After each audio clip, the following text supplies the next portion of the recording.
पाषाणखण्डेषु रत्नसंज्ञा विलीयते पृथिव्यां त्रिरत्नानि जलं सुवासिते मूढैः पाषाणखण्डेषु रत्नसंज्ञा विलीयते। पृथ्वी पर तीन रत्न, कितने? तीन रत्न आचार्य चाणक्य ने पृथ्वी पर तीन रत्न बताए। पृथ्व्यां त्रिरत्नानि, कि पृथ्वी पर तीन ही रत्न है। पृथ्व्यां त्रिरत्नानि जल अन्नम सुभाषितम्।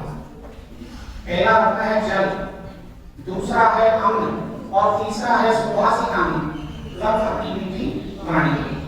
पृथ्व्यां त्रिरत्नानि जल अन्नम सुभाषितम् मूढ़ैः पाषाणखण्डेषु रत्नसंज्ञा विलीयते।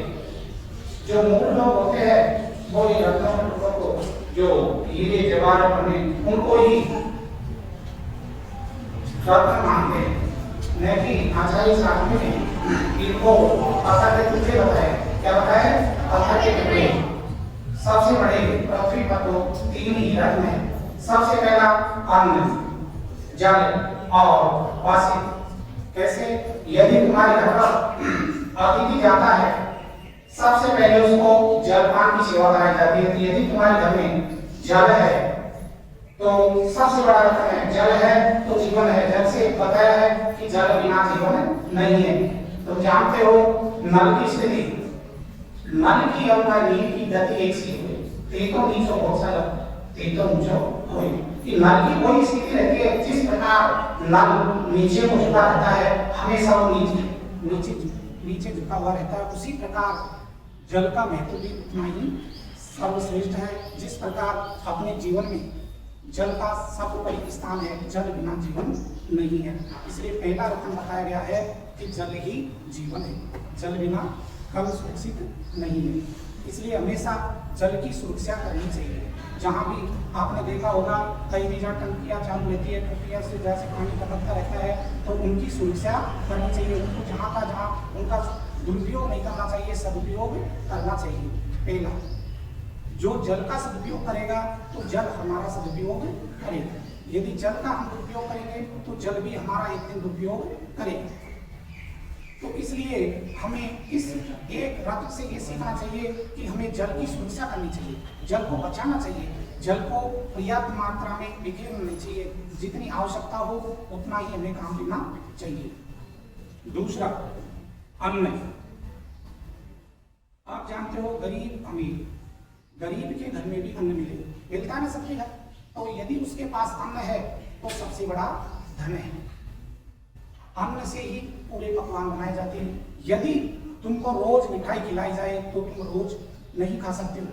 अन्न एक ऐसा है, रोज तुम अन्न के बिना नहीं रह सकते हो, क्योंकि मिठाई एक दिन खा सकते हो, कल तुम मिठाई नहीं खा सकते हो, वो खा सकते हो, पर अन्न के बिना तो फिर भी तुमको अन्न लेना ही पड़ेगा। चपाती के बिना जीवन यापन नहीं होगा, तुमको अन्न चाहिए। इसलिए अन्न का विशेष महत्व है। अन्न को भी ये बताया गया है कि हमेशा यदि अन्न बिखरा हुआ है, कहीं भी पड़ा है, तो उसको संग्रहण करना चाहिए।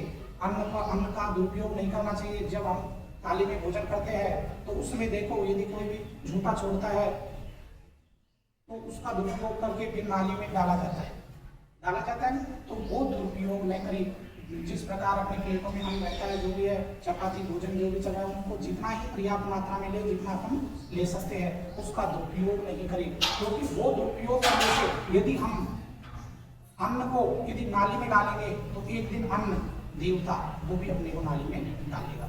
इसलिए मेरा यही निवेदन है, या आचार्य चाणक्य ने बताया गया है कि अन्न को व्यर्थ में न फेंके या उसका सदुपयोग करे, दुरुपयोग नहीं तो अन्न भी अपना दुरुपयोग करेगा। और वो यदि अपना दुरुपयोग करेगा तो अपने पूरा हानि ही हानि होगी और नुकसान होगा। इसलिए अन्न रत्न है, उसकी भी सुरक्षा करना सीखो। और तीसरी बात बताइए वाणी, सुभाषिता।